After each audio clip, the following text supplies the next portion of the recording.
Eu vou te mostrar nesse vídeo que o Bruno, do filme Encanto, é o pai do Alberto, do filme Luca. Fica comigo até o final e vamos lá! Eu sou João Ricardo, seja muito mais do que bem-vindo a Raio Filmes. E vamos lá para mais uma teoria, e essa aqui tá sensacional, galera. Como todo mundo sabe, o pai do Alberto, do filme Luca, se chama Bruno, porque, como eu já falei em outro vídeo, a frase "Silêncio, Bruno", que o Alberto toda hora fala, é uma forma dele ter mais coragem de fazer as suas coisas e um jeito dele pôr a sua raiva para fora por ter sido abandonado pelo seu pai, que se chama Bruno. Fala assim pra ele: "Silêncio, Bruno!" E no filme Encanto a gente também tem um personagem que se chama Bruno e que também ninguém quer saber dele, todo mundo tem raiva dele e não querem falar de jeito nenhum do Bruno. Não falamos do Bruno, não. Coincidência? Acho que não! Com certeza não, galera. Luca é da Disney e Pixar, e Encanto é da Disney, ou seja, a Disney é um estúdio presente nas duas animações. Então, elas se passam no mesmo universo, e ainda, eles não iam colocar o nome do cara de Bruno só pra combinar na música ou só porque eles queriam chamar o personagem de Bruno. Não, galera, eles poderiam colocar qualquer nome, mas deixaram de Bruno. Encanto se passa na Colômbia e Luca na Itália. Agora eu vou falar da linha do tempo dos dois filmes e como o Bruno se encaixa nas duas histórias, e depois eu vou te dar mais detalhes para provar que este Bruno aqui é o pai do Alberto. Bom, na cerimônia do Antônio, a abuela diz que a vela abençoou a família há 50 anos atrás. 50 anos atrás, essa vela nos abençoou. E na noite que a vela ganhou seus poderes mágicos, e assim abençoando a família Madrigal com aqueles poderes e todos, estava tendo uma guerra que inclusive o abuelo Pedro foi morto. Essa guerra é a Guerra dos 1000 Dias, que aconteceu na Colômbia entre os anos de 1899 e 1902. Isso, infelizmente, aconteceu de verdade. E então, colocando 50 anos na frente, lá na cerimônia do Antônio, então estamos falando que o filme se passa entre os anos de 1949 e 1952. Mas vamos achar aí um meio termo pra gente não ficar toda hora falando numa diferença de 3 anos. Então vamos pensar que o abuelo Pedro morreu em 1901. 50 anos depois, é 1951, lá na cerimônia do Antônio, onde se passa a maior parte do filme. Beleza. E como sabemos que a última cerimônia da família Madrigal tinha sido há 10 anos atrás, que no caso foi a da Mirabel, então em 1941 a Mirabel descobriu que não tem poder nenhum. E nesse mesmo dia, o Bruno teve a visão de que a casita estava sendo destruída e de que o poder estava acabando. Em perigo.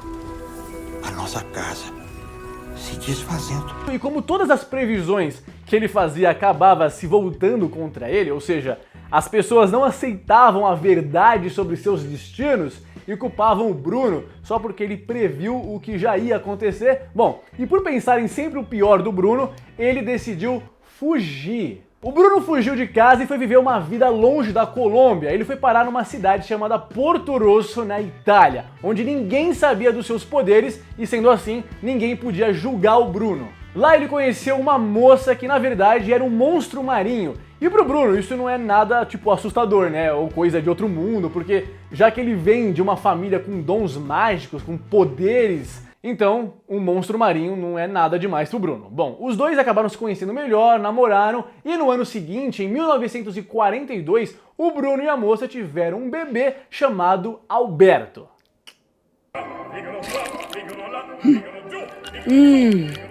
Como eu falei já em outro vídeo também, para não estender muito aqui, a mãe do Alberto morreu quando ele ainda era um bebê e a responsa ficou em cima do Bruno. Ele adorava o Alberto, sempre foi carinhoso, brincava sempre com ele e os dois adoravam se divertir. Beleza, aí tudo de boa.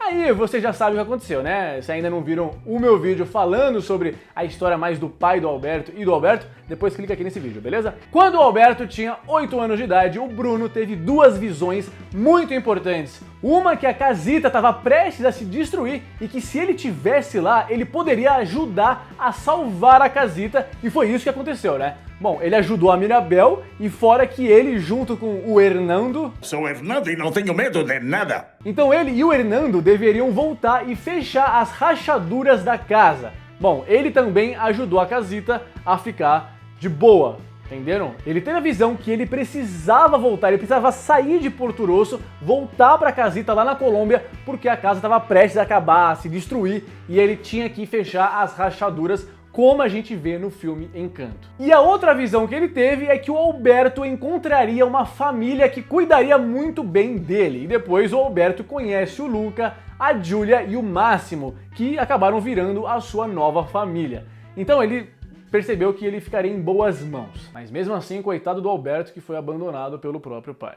Então, em 1950, quando o Alberto tinha 8 anos de idade, o Bruno deixa o seu filho para voltar para a casita na Colômbia. Ele fica um ano morando nas paredes, até que em 1951 a Mirabel salva a casita junto com ele. Então, os 10 anos que ele ficou desaparecido, né, depois da cerimônia da Mirabel, que não aconteceu nada, e até os 15 anos dela, lá na cerimônia do Antônio, foram 10 anos, que é o tempo que se passa o filme Encanto. Bom, nesses 10 anos o Bruno ficou desaparecido, mas ele não ficou todo esse tempo nas paredes, quando a gente vê no filme Encanto. Ele ficou 9 anos lá em Porto Rosso, na Itália, e 1 ano nessas paredes. Tanto que o Bruno, ele até fala pra Mirabel que ele estava lá nas paredes esse tempo todo, mas preste atenção na fala dele. Ele tá desconversando, ele quer que a Mirabel vá embora. Você sabe, as montanhas em volta de Encanto são muito altas e, como eu disse, a comida... Então ele fala realmente que ficou na parede esse tempo todo pra Mirabel, sabe, vai embora Mirabel, mudar de assunto, porque ele não queria explicar todo esse rolê, toda essa história que aconteceu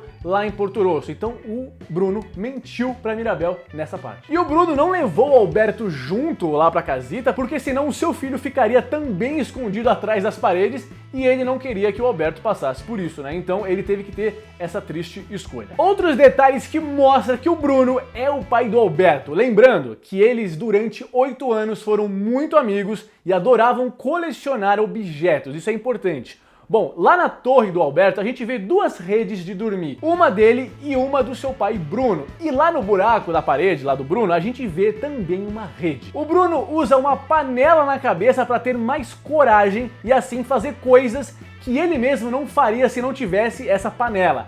E o Alberto dá uma panela pro Luca também para colocar na cabeça para ele ter mais coragem. Ou seja, essa panela era do Alberto e ele aprendeu a fazer isso com o seu pai Bruno, mas como agora o Alberto tá bem independente e sabe se virar, tem muita coragem, ele deu a panela pro Luca, que tava precisando naquele momento ter bastante coragem. Cara, isso é sensacional, mano, a panela. Os dois moravam numa torre, os dois têm uma vitrola. Os dois também têm uma bota. Tipo, uma bota, não são os 2 pés, é um pé. Coincidência? Você ainda acha que tudo isso é uma coincidência? Acho que não! Agora vamos falar da Dolores. Ela disse que escutava as paredes, os ratos falando por trás das paredes, todo dia, e ainda disse que ouvia o Bruno todas as noites. É mentira da Dolores. Bom, talvez uma parte ela tenha escutado, porque o Bruno ficou apenas por 1 ano ali nas paredes e não 10 anos, então alguma coisa ela até poderia ter escutado, mas ela não tinha certeza que era o Bruno, porque a Dolores é fofoqueira, então se ela realmente ouvisse direto e se ela realmente soubesse que o Bruno tava ali dentro o tempo todo, tipo, ela com certeza seria a primeira a contar pra família. Eu sei. Ou seja, ela seria a primeira a contar pra geral, pra família Madrigal inteira, que o Bruno tava dentro da casita esse tempo todo, que o Bruno tava, tipo, dentro das paredes da casita esse tempo todo. Então ela não tinha certeza. Primeiro que ela não ouviu o Bruno, porque durante 9 anos ele tava em Porto Rosso, lá com o Alberto, com seu filho, e durante 1 ano, o último ano, ele tava dentro das paredes, mas ela não ouviu, porque se ela ouvisse, ela com certeza contaria. Tanto que ela escuta a conversa da Mirabel lá com seu pai e conta pra família toda. Então ela não sabe guardar segredo. Pronto, está tudo uma delícia. Ah, uma coisa muito importante. O Bruno sempre foi muito julgado por fazer as suas previsões e uma frase que o Alberto disse sobre o seu pai é essa daqui. Alberto, não dá. Alberto, isso vai doer. Alberto, não bota isso na boca. Ou seja, ele estava meio que protegendo o seu filho. Muito provavelmente, o Bruno teve visões de coisas que o Alberto faria e que eram perigosas e pediu para que ele não fizesse nada disso. O Alberto leva o sobrenome de Scorfano e não de Madrigal porque ele foi abandonado pelo seu pai, então é justo ele usar só o sobrenome da mãe.